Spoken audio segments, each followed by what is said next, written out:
Salam əziz izləyicilərim, kanalıma xoş gəlmisiniz. Bugünkü videomda çox dadlı piraşkilərin hazırlanmasını sizinlə paylaşıram. Piraşkini mayalı xəmirlə, kartoflu içliklə sobada bişirirəm. Qabardıqca qabaran, yumşaq, pambıq kimi pompuş piraşkilər alınır. Asan hazırlanan bir piraşki reseptidir. İndi keçək hazırlanma qaydasına. Bunun üçün əvvəlcə ərzaq qabına 200 ml stəkanla 1 stəkan ılıqdan biraz isti süt tökürəm. Üzərinə yarım stəkan, yəni 100 ml ılıqdan biraz isti su əlavə eləyirəm. 1 çay qaşığı şəkər tozu, 2 tam dolu olmayan, yəni təpələmə olmasın, çay qaşığı da instant quru maya əlavə eləyib qarışdırıram. Maya tez əriyən mayadır, ona görə gözlətmirəm. Belə şəkər tozu ilə maya əriyəndən sonra üzərinə 1 xörək qaşığı bitki yağı, 1 ədəd yumurtanın ağını sarısından ayırmışam.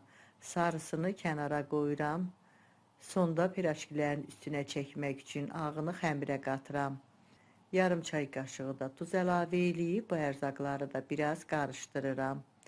Un töküb xəmir yoğururam. Əvvəlcə unun bir hissəsini əlavə eləyirəm.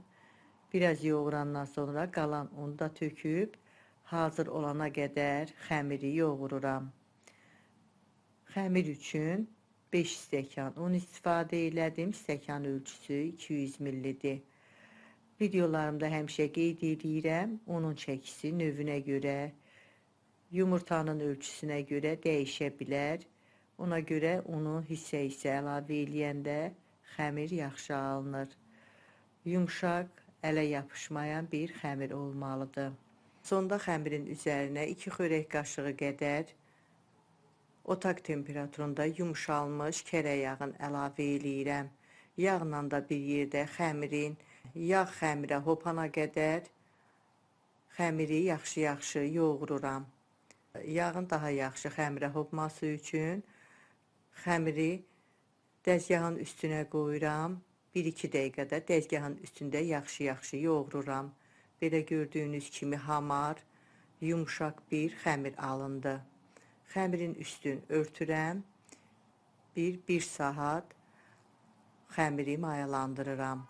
Bu arada içliyi hazırlayıram. İçlik üçün qabığını soyduğum kartofları pişirəcəyim qazana töymüşəm. Üstünə çıxanacan su, bir də duz əlavə eləyib qoyuram bişməyə. Kartoflar artıq qaynayır, bişir. Tam yumşalana qədər bişirirəm. Kartoflar bişənə qədər soğança hazırlayıram. 1 ədəd orta boy soğanı xırda doğramışam. Tavada yağda qovururam. İstər kərə yağı ilə, istər bitki yağı ilə, öz zövqünüzə görə istədiyiniz yağda soğançanı hazırlaya bilərsiniz. Mən kərə yağında soğanlar qızıl rəng olana qədər qovururam. Kartoflar bişəndən sonra suyunu süzüb bir ərzaq qabına tökürəm. Kartof əzəndən yaxşı əzirəm. Kartofu bişirəndə tuz vurmuşdum, ona görə tuz əlavə eləmirəm. Elə zövqə görə qara istiot, qırmızı toz biber əlavə eləyirəm. Siz öz istədiyiniz ədvalardan əlavə eləyə bilərsiniz. Hazırladığım soğançanı əlavə eləyirəm. Bunları da yaxşı qarışdırıram. İçliyi hazırlayıb qoyuram bir kənara. Xəmirim artıq demək olar ki, yaxşı mayalanıb. Havasını çıxardıram, xəmiri bir yerə yığıram. Xəmiri 2 dəfə mayalandırıram, ona görə birinci dəfə havasını çıxardandan sonra xəmiri yenə yoğurub, bir yerə yığıb, üstün örtürəm. Yenə xəmiri bir yarım saat mayalandırıram. 2 dəfə mayalandıranda xəmir çox yaxşı alınır. Bişəndə də xəmir çox yaxşı qabarır, çox yumşaq piraşkilər alınır. Xəmir demək olar ki, yenə mayalanıb, yenə havasını çıxardıram. Dəzgahın üstünə qoyub, əlimlə yuvarlayıb, biraz uzunsov şəkil verirəm.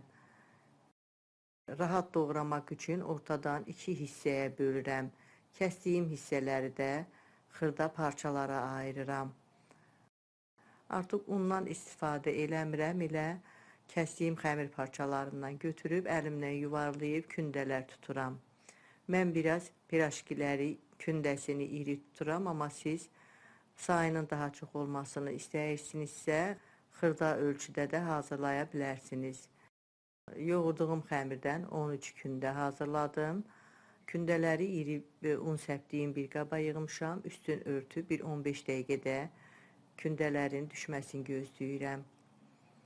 Kündələr də biraz özünü tutandan sonra keçirəm pirajkiləri hazırlamağa.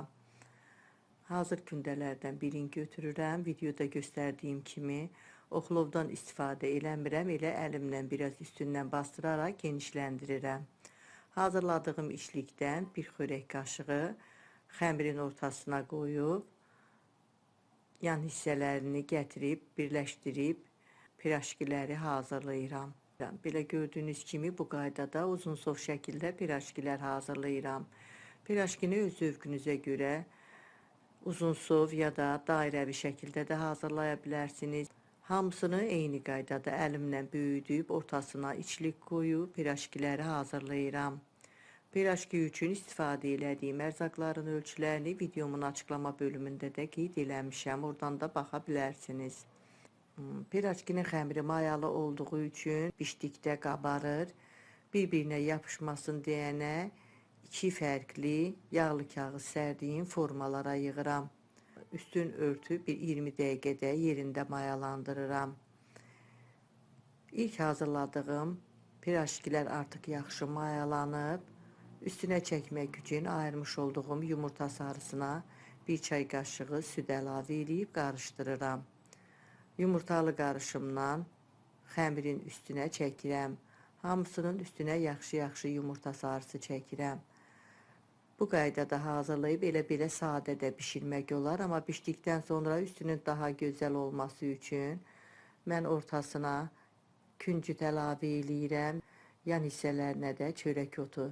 Siz öz zövqünüzə görə pirajkinin üstünü ya sadə ya da elə bu qaydada hazırlaya bilərsiniz. Hazırlayandan sonra öncədən qızdırdığım 190 dərəcəlik sobada 20-25 dəqiqə üstü qızarana kimi bişirirəm. Qalan içlikli xəmirlərdə yenə üstünə yumurta sarısı çəkirəm. Onun üstünü sadə, elə küncüt, bir də çörək otu səpirəm. Bu qaydada hazırlayıb onu da yenə 190 dərəcəlik sobada üstü qızarana kimi bişirirəm. İlk sobaya qoyduğum pirajkilər bişib, çox gözəl qabarıb. Gördüyünüz kimi çox gözəl pirajkilər alınıb.